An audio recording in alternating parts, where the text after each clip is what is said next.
Mengapa kebakaran sering terjadi? Lebih dari 70% kebakaran terjadi akibat korsleting listrik.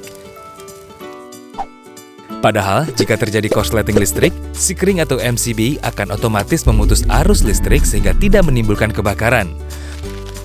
Lalu, mengapa banyak berita menyebut kalau korslet listrik berujung pada kebakaran rumah?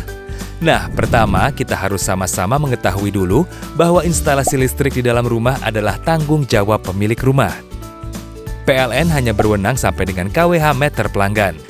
Kedua, PLN selalu memasang suatu alat pengaman pada kWh meter sehingga jika terjadi arus pendek atau korslet, maka seluruh listrik di rumah tersebut akan otomatis padam. Namun, ada kalanya alat pengaman tidak bekerja saat terjadi korslet.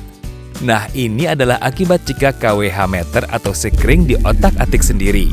Salah satunya apabila MCB yang ada di kWh meter diganjal atau di-bypass untuk memperoleh daya yang lebih besar dari daya kontrak. Apalagi jika pelanggan menyambung langsung listrik dari jaringan PLN seperti yang sering dilakukan untuk pos keamanan. Waduh, tindakan ini juga sangat berbahaya karena tanpa pengaman.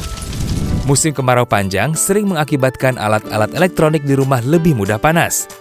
Alat elektronik yang panas ini juga membahayakan karena bisa mengakibatkan ledakan kecil atau bahkan besar.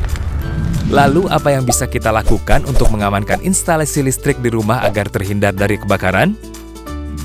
Jangan otak-atik meter listrik sendiri.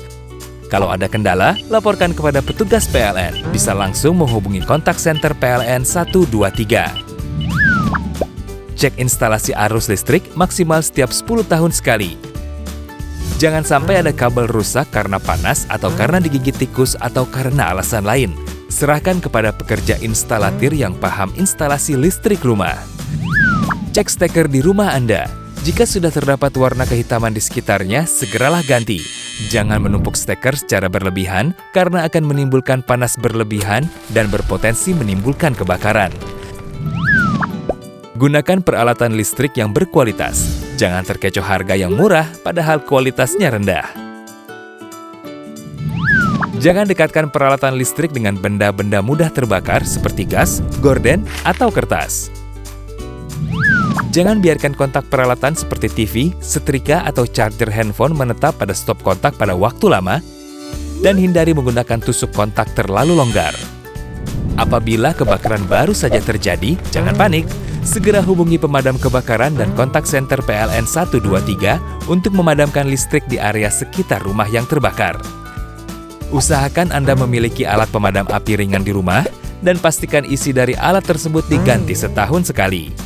Segera putus aliran listrik di rumah dengan mematikannya langsung dari Sikring panel pusat di rumah. Jika api telah menjalar atau sedikit membesar, gunakan alat pemadam api.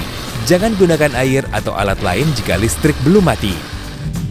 Jika api sangat besar, selamatkan diri Anda dan tunggu pemadam kebakaran. Nah, jika setelah listrik di rumah aman, maka kita akan terhindar dari bahaya kebakaran.